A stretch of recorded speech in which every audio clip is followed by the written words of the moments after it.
Alrighty, so today I'm going to try and show you guys how to do a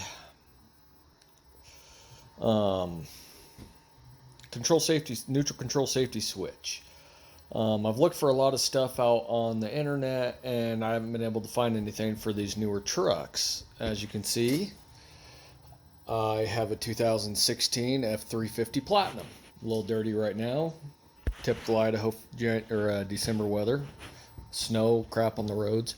Anyways, so you're going to need a few tools. You're going to need a 15 millimeter socket.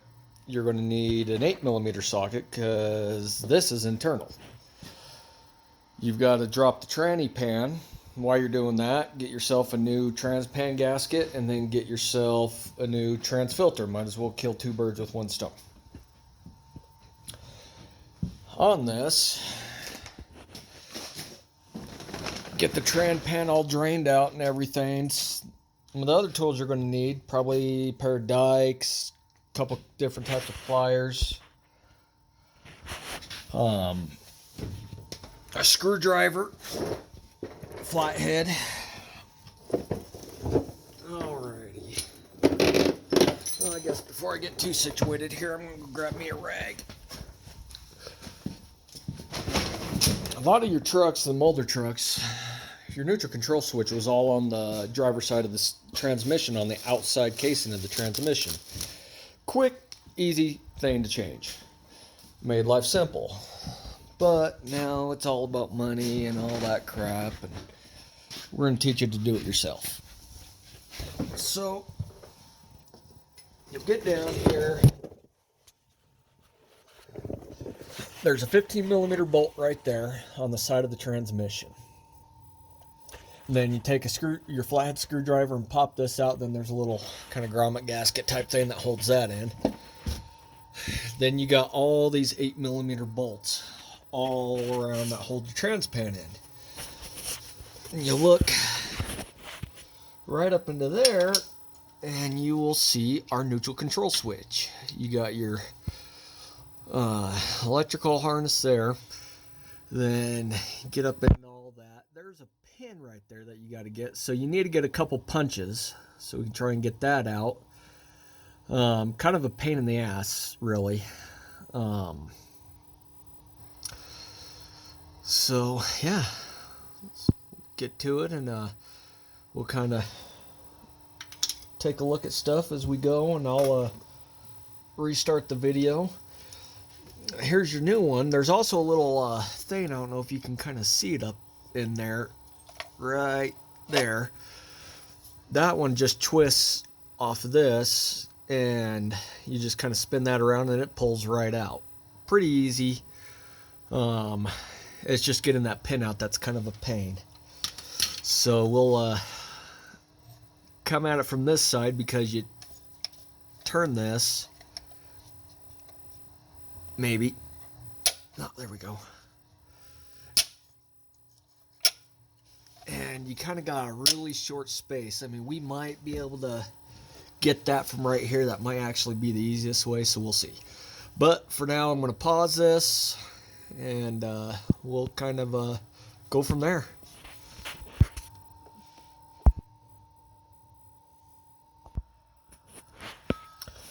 Alrighty, so there's a little bracket here that kind of holds this thing right here into place. We kind of needed to get that undone.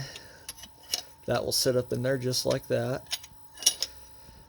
Just kind of leave that hanging there so it's not in the way. We need to undo that so that we could possibly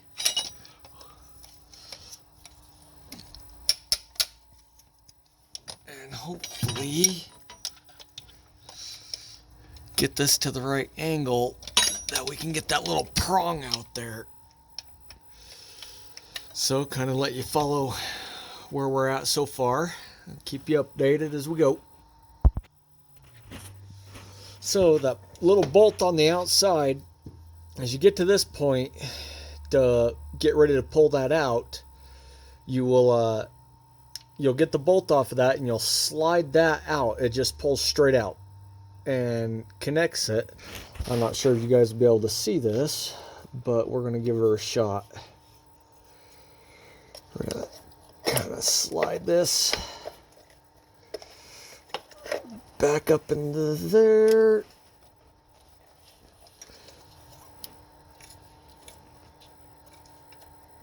That's going to be a problem. We're going to have to wait for that. Maybe not. Hold on. I put that little toggle on first, but we can get that done. Even with it.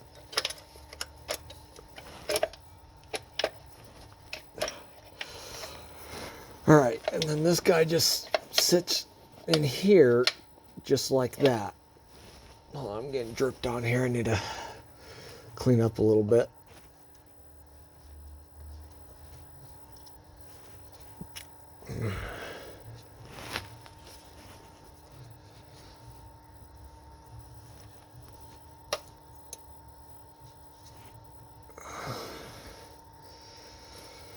All right, so you gotta kind of finagle this in a little bit until you get it about right where it's supposed to be.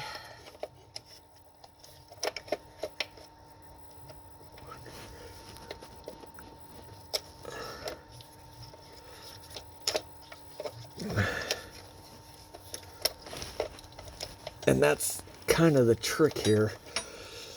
There's not a lot of room to work, and you got to be careful of all this wiring that's going on up here. Because we don't want to mess any of that up. Otherwise, you're going to be in a lot more money than just a simple neutral safety control switch.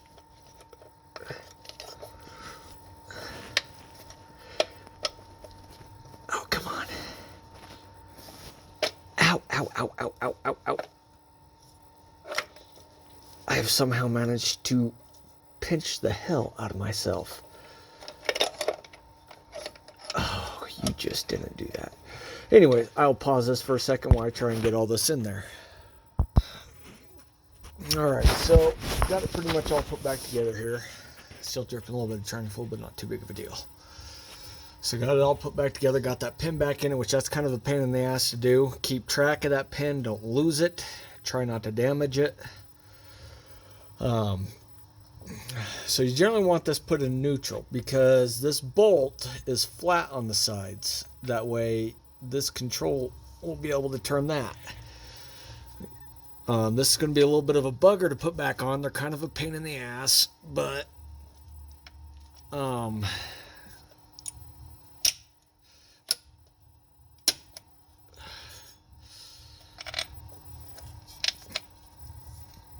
also helps if you have it in the right gear too.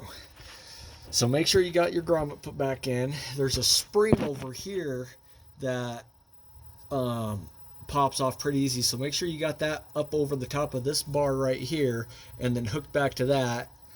And then you got this rod that sits back in here that connects back up into there that helps turn everything.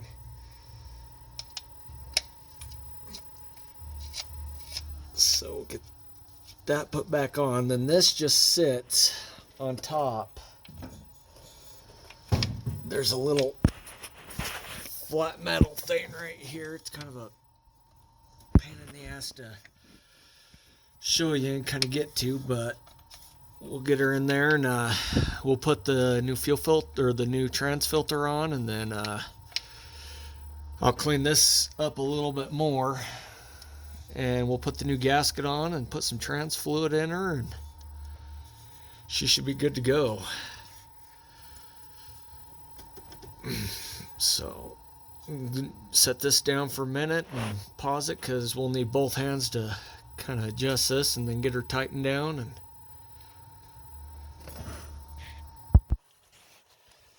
alrighty, so got this all pretty much cleaned up, got the new transmission filter on. That's all done now.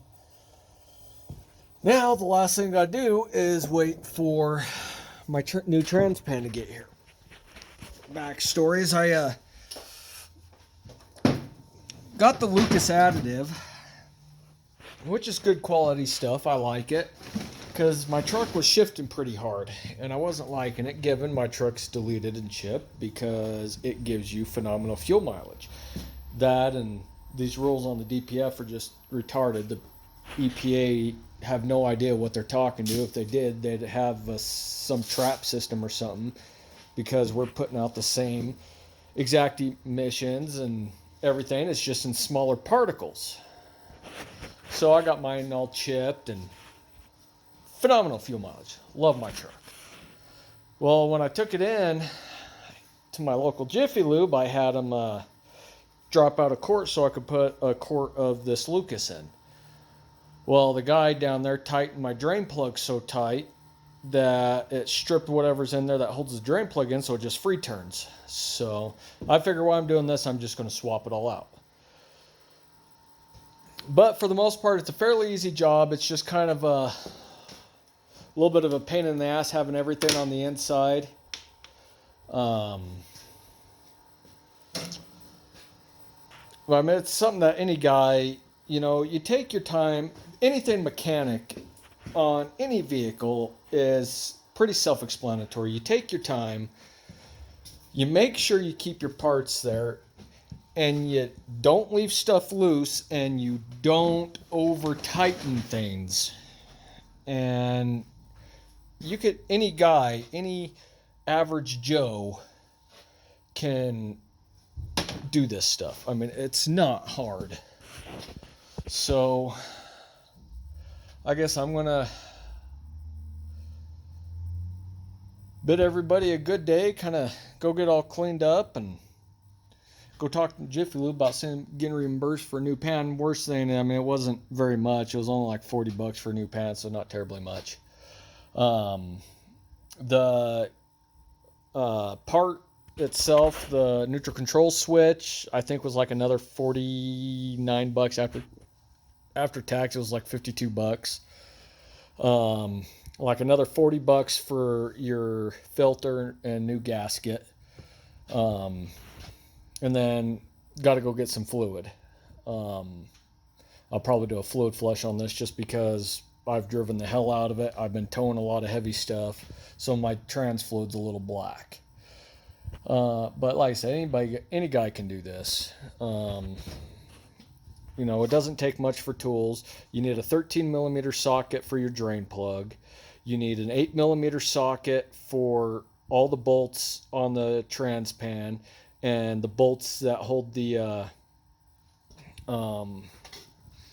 filter in. Pretty much anything in the tranny is 8 millimeter. And then you need a 15 millimeter to do the bolt on the side of the transmission.